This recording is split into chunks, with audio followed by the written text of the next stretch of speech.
Hey everybody, welcome back to our weekly podcast. Once again, we are a little bit delayed. That's because we've been traveling the last week. My name is Patrick Tan, General Counsel for ChainArgos, the digital asset analytics firm that was made famous for discovering the under-collateralization of BUSD. With me is our CEO and Chief Data Scientist, Jonathan Reiter. John, good to have you back. Thank you guys for taking the time out of your busy schedules to watch. Quite a bit of stuff happened over the past week since we've missed last week's episode. So I wanted to go through, I think, number one, the DCG stuff, because that's this is stuff we've been talking about for years. We're starting a year, and that was last year. So this is stuff that's really starting to unravel now. A lot of stuff that we had kind of foreseen would happen eventually. Yeah, okay. So it looks like pretty much exactly a year ago when Luna exploded, DCG, quite a few other operations, were sort of mark-to-market insolvent. Yeah. So it's now become clear that most of the unpayable loans that have been cascading through the system were related to the Luna incident, whether it was the loss of Luna value or the loss of Bitcoin value associated with the Luna collapse, whatever. It seems like, at a very high level, Three Arrows went insolvent on a combination of the Luna losses and the Bitcoin value, whatever losses, and that their insolvency and the Bitcoin price dropping was what ruined DCG and associated Gemini earned, whatever. So at this point in the process, so DCG has put their trading subsidiary, or I think the borrowing and lending branch of their trading subsidiary, Genesis, into insolvency. It's the thing with all of the Gemini earn money and a number of other. Well, okay, just to be clear there, way back when we talked a little bit about how the group had two layers, because there was the licensed broker dealer, and then there was the one that wasn't quite.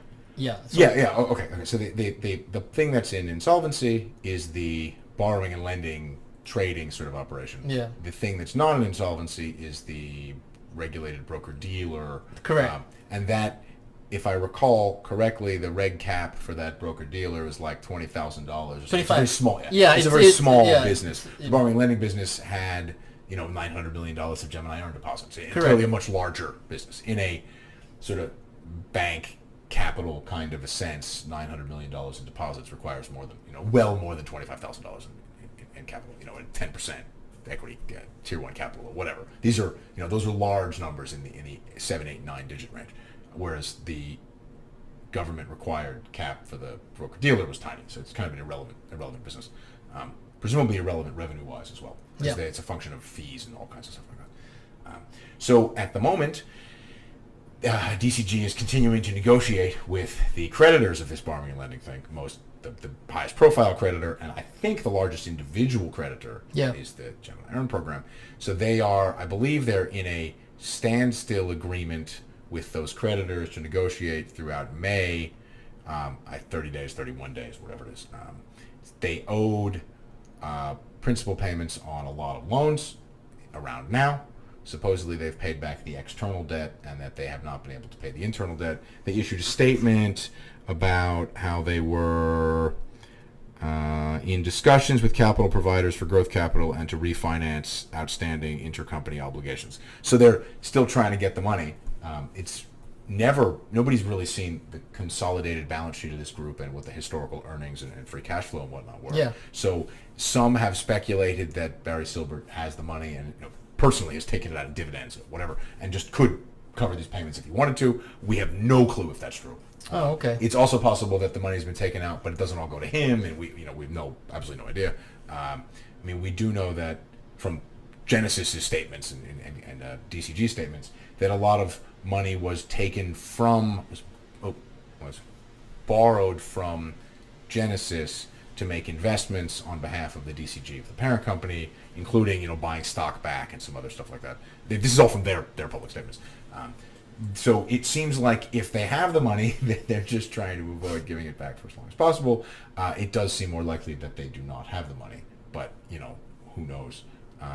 Grayscale continues to collect fees. That's in the news a little bit as well, in an amusing adjacent direction where the government, some representative, is complaining that the SEC shouldn't have approved a product with such egregious fees. We can talk about that one in a second. That's a different issue.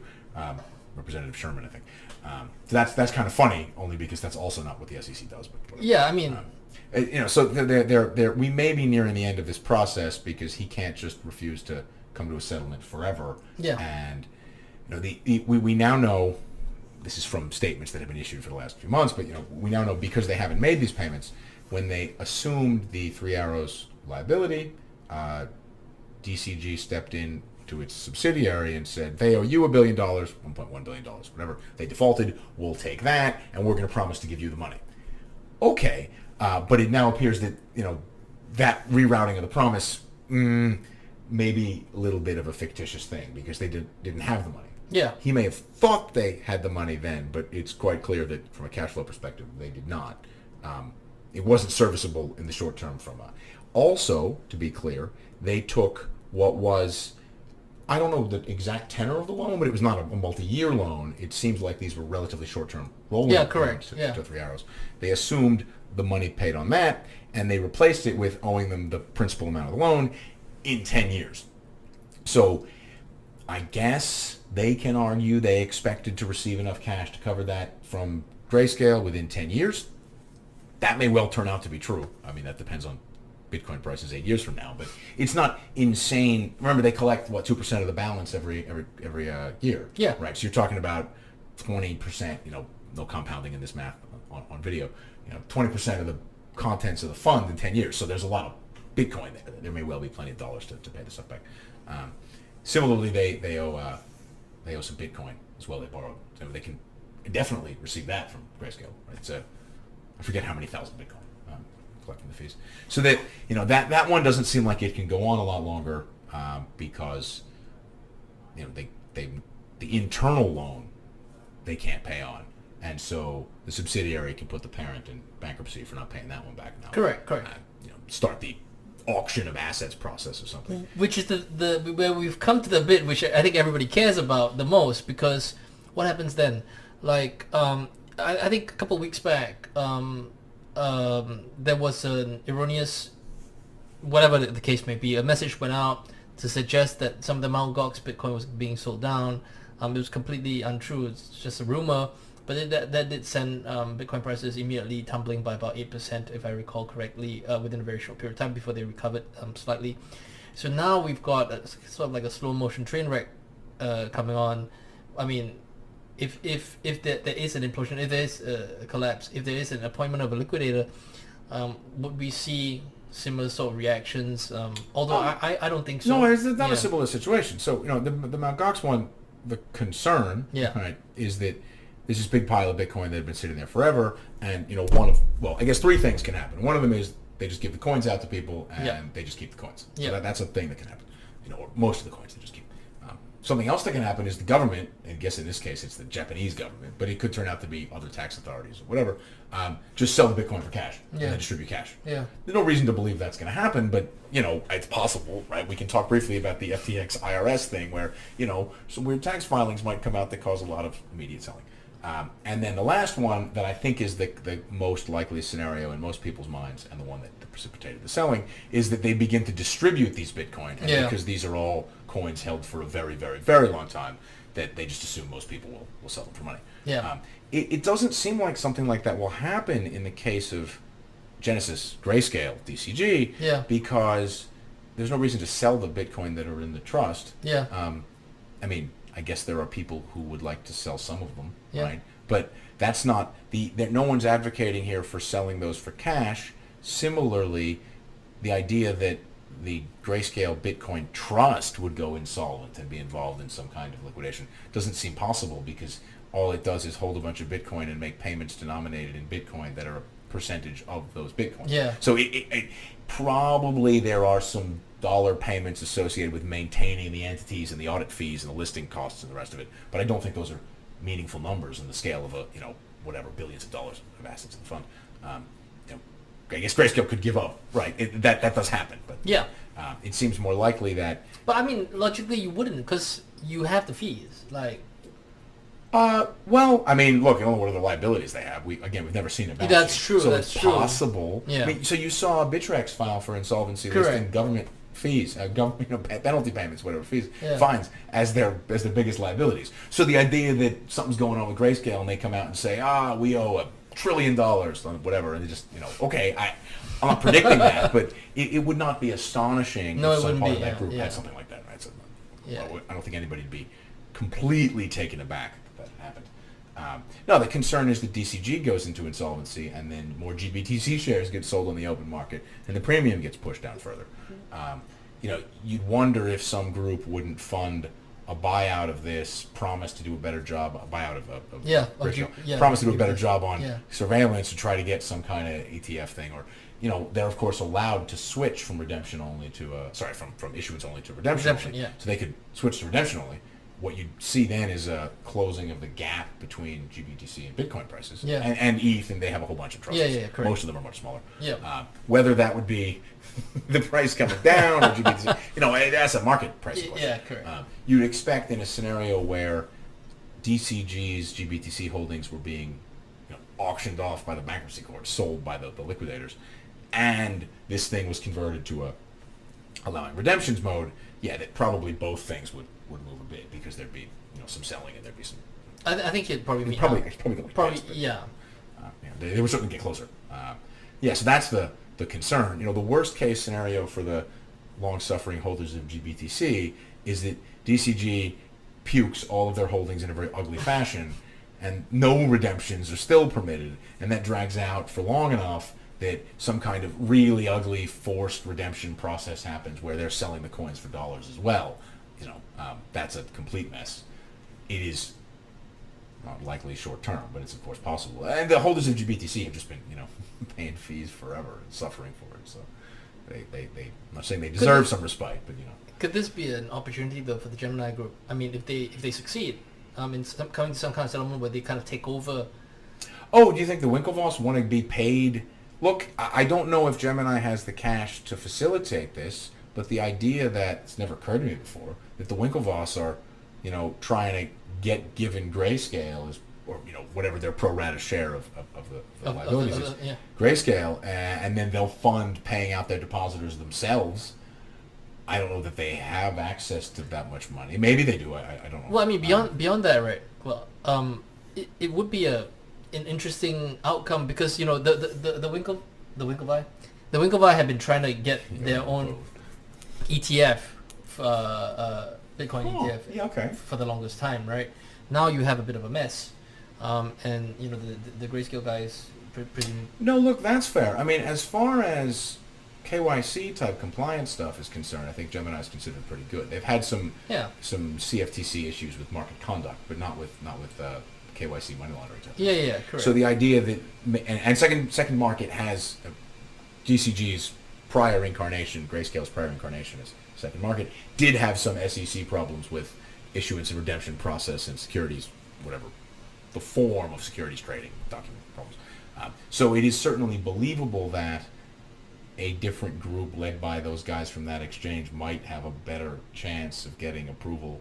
Doesn't seem terribly likely, given their chief compliance officer or something was on the board of that bank in Washington that got bought by the Tether dudes. So they're not without some warts. Yeah, correct. But it's not as if they have those skeletons in the closet, but it's conceivable. It's conceivable. That's what I was thinking. They'd get given it and use that platform and turn that into an ETF. Maybe that would. And we'll clean it up. You take over the shop, you clean it up a little bit, and then you sell the same tamales. It's just. Yeah, I mean, the SEC's main issues with the GBTC and just generally ETFs for crypto is the uncontrolled nature of most of the market and the lack of surveillance, whatever it is. And they've decided that future surveillance is sufficient, for whatever reason, and that spot market surveillance is not sufficient. They're not identical. They're maybe not as different as some people think they are, whatever.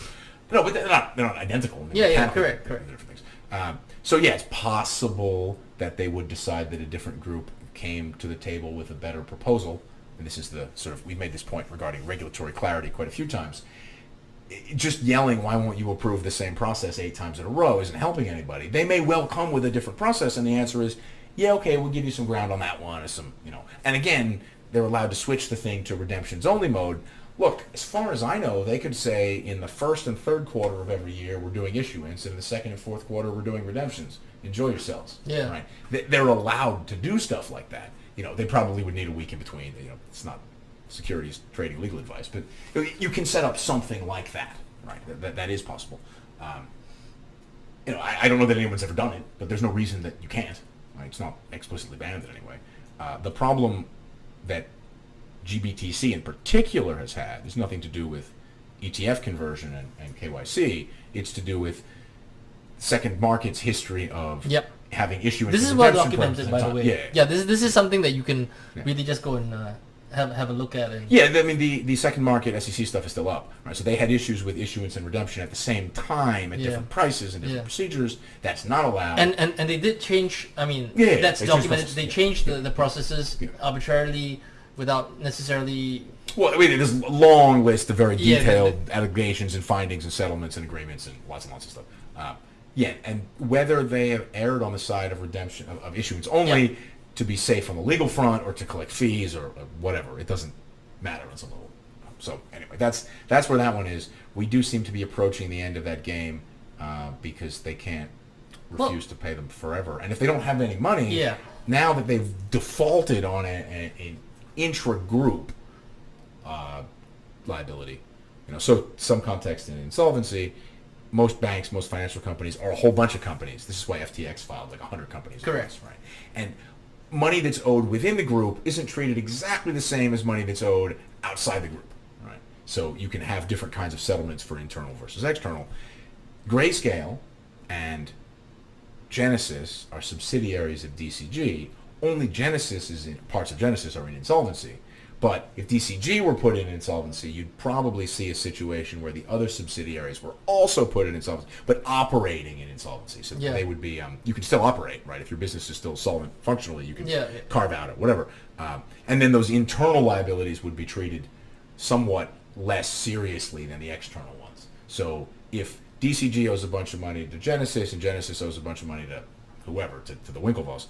It's the external one that's the external one that really matters. Correct. They might allocate the money internally, not exactly on the basis of the liabilities internally, just on the basis of the external sort of average things.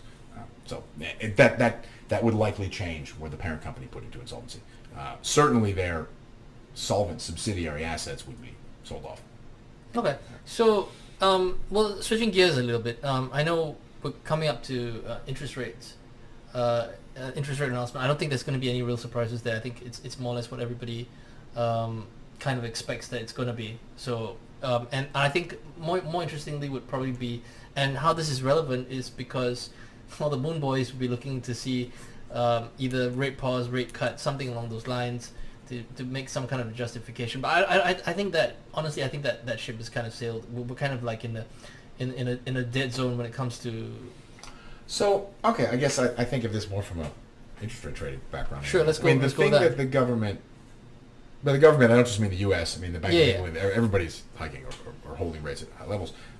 They absolutely do not want to go back to a zero rates type of situation. Yeah. I don't think anyone in any part of the economy, any business, anybody, no matter how much money you've made or lost or whatever from zero interest rate policies, no one thinks that a decade of effectively zero interest rates for most of the world has led to fantastic capital allocation relative to earlier times. And, there's a lot of just frankly stupid businesses, transparently stupid businesses that went nuts 2020, 2021, even in the 20 teens, due to zero rates. Stuff disappeared immediately, rates went up, whatever. So if a lot of the Moon Boys you refer to, if a lot of the skyrocketing crypto stuff from 2020, 2021 was really a function of exceptionally low interest rates, we're not going back to 50 basis point under base rates, right? We're going back to 2.5%, 3%. I don't think there's going to be aggressive cutting in the near future. No one thinks aggressive cutting in the near future. If there's a little bit of trimming, that's fine. If frankly they'd only hiked from 0 to 2.5 or 3%, that would have killed all the crypto yield stuff anyway. Yep. So it doesn't make any difference. You're not going to be saved by mild rate cuts if your base case is returning to the DeFi yield speculative frenzy of 2020, 2021, right? That's not going to happen because they're not going back to zero, right? The only place that's held zero rates forever without sort of catastrophically bad capital allocation is Japan. And Japan has a totally different procedure for capital allocation that isn't really based on market borrowing by newly created enterprises. Yeah. It's not a podcast about Japanese business, but Japanese business is different, so it's a different process. I don't think those going to make any difference really. Whether you'd see a 2% pop in something, whatever, but the market is not going to restart on the basis of the dollar base rate going back to a number that starts with 3 or 4. Right? That's just not going to do it. Yeah. It's not gonna do it. Right. Okay. So let's talk. Before we bounce. Let's talk a little bit about the FTX stuff. That somebody. Oh yeah. By the way, you owe us this much in bad taxes. Yeah. So the tax man always or the tax man or woman, I guess, always gets paid first, or maybe not first. Certain types of penalties are above taxes, maybe. Yeah. But whatever. Taxes are above general external creditors. Everywhere in the world, almost everywhere in the world. Almost everywhere in the world. Feature. That's right. Different types of taxes maybe treated differently. So now we don't know exactly the details because even if there was a 200-page document available, I don't think there is. That's the headline of the summary. Yeah. He has a background in law. I do not, but neither one of us has a background in confused American tax, corporate, investment law. So that's a super complex question. I will just give a very simple example because FTX was many operating companies, different jurisdictions, whatever. A simple example of how you can easily end up with something like this problem, right? So let's say that FTX, a U.S. company, Alameda Research, the California branch, whatever, bought a bunch of tokens at $100. They went up to $200 and sold them. So at this point, they have $100 times tokens, taxable, whatever. Okay, now let's say that some other part of the company was engaged in some dealing and some offshore, whatever, that generated a massive loss. Yeah. Okay, so first of all, in some cases, you can offset losses against gains. This is all in the same company in the same year, fine. But if that's some company off in the British Virgin Islands that doesn't have the ability to carry losses up and down and transfer losses back and forth, these things simply don't offset. Yeah. Right? So they have massive tax credit in the British Virgin Islands. They may or may not be able to sell. There's a whole which is pretty useless because a lot of these things happen in tax-free zones. Well, I will. Okay, we'll come back to that one in a second because I do have a. I think there may be more news to come on that side that no one's going to enjoy hearing. Really, if you're not careful running these things, the CFO's office at a bank, at a financial institution, is very hard, in part for these kinds of reasons. Yeah. You don't want to end up paying massive taxes on gains on half your trading book and have your losses in a place where there's no tax to offset and no ability to transfer them through.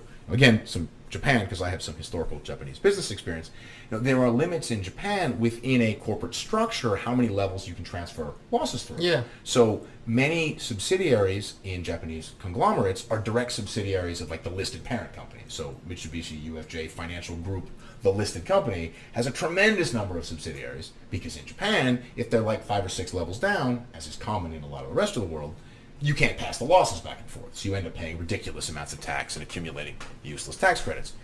It's possible that FTX wasn't, managed correctly and the CFO of FTX didn't do a great job. That wouldn't come as a surprise at all. No one would be astonished. And you can easily see how a confused, not very capable, incompetent, malicious, whatever CFO of that kind of group could end up in a situation where they owed a stupid amount of tax.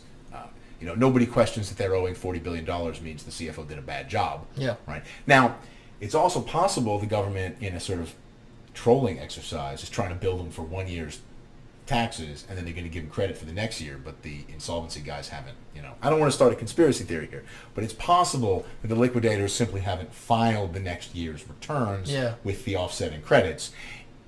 In general, for businesses that are insolvent, the government will let them true the whole thing up so that they don't actually end up taking a huge amount and then having to pay it back to the estate and the rest of it. It makes sense. Right? Yeah, we don't know what's really happening here, whether this is just a trolling effort. But yeah, it's possible for a mismanaged financial conglomerate to accrue a tax bill wildly in excess of their trading profits. Okay, that's not impossible. Yeah. You can do that on purpose if you want. People tend not to do that. Yes. I mean, there's excise taxes and stamp duties and all kinds. It's hard, right? Being the CFO of a multinational financial business is hard. And definitely one with so many. That's just the CFO's job. Obviously, the general counsel. I don't know whether they have. Well, whoever does the tax. Whoever stuff, does. right? So you've got the CFO's office, and then on top of that, you've got for a company that's as complicated as FTX was at its nadir, the general counsel's job is actually pretty tough as well because you've got extraterritorial laws that apply across depending on how the assets are classified, and you have multiple jurisdictions for which taxes and disclosures have to be made and stuff like that. So the two offices actually have to work pretty closely together.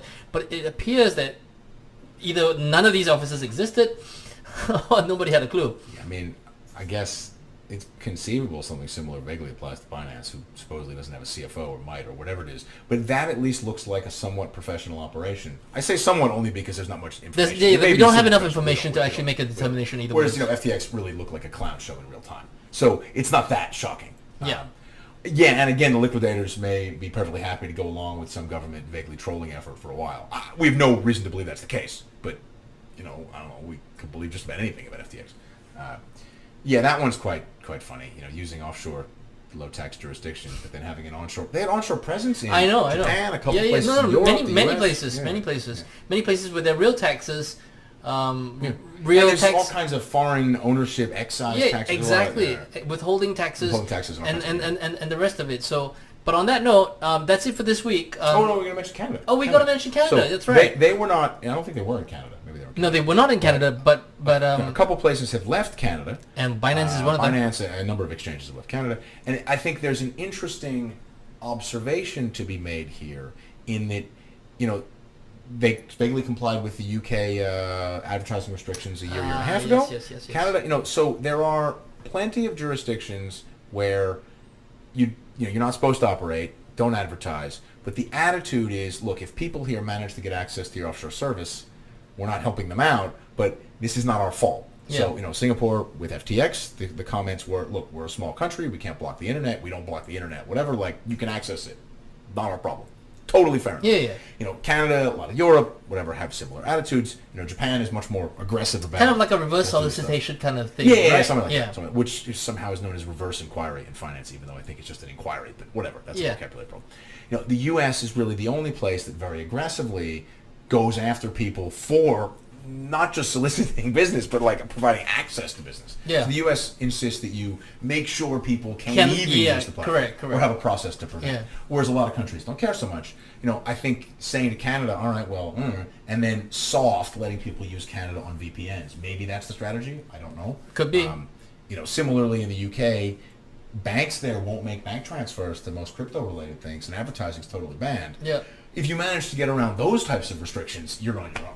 Yeah. Right, enjoy yourself, right? It may be difficult for you to do that, but if you can do that.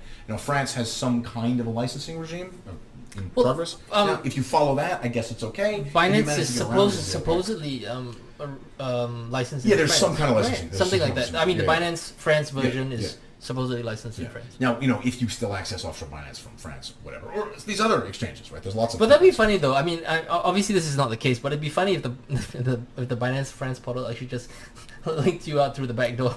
It's kind of like those... that's a case of trolling the regulator, right? No one thinks that's happening. That's just crazy. China, for a long time, it worked vaguely that way. Right? Where you could get access, VPN's not really legal, whatever, but if you could get access... The government wasn't stopping people. I guess there's a number of reasons the Chinese government doesn't prosecute people for offering onshore services they've tried to block. One of which is, I guess, acknowledging the block isn't perfect. Yeah, it's a computer. The block isn't perfect.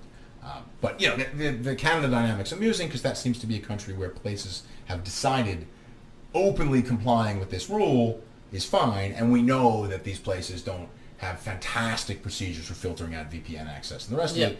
This is not even a complaint or an intimation they're doing anything wrong. That's a hard problem. Fine. So it's an interesting data point to watch on the regulatory something to look out for front. Right. So now on that note, yes, that's it. That's all we have for this week. You guys get a double bill show. I'll be broadcasting to you guys at the end of this week from San Francisco. There you go. So we're looking forward to seeing you again. As always, you don't have to agree with everything that we say, but if you disagree, you should leave it in the comment section below. Otherwise, smash that like and subscribe button. We love it when you do that. Thank you very much. See you again towards the end of the week. If you understand how FTX could actually have that tax bill in practice, as opposed to just in theory, I'd be fascinated. We would be fascinated to find out more. All right. Thank you very much. See you guys. Till the next episode. Bye-bye.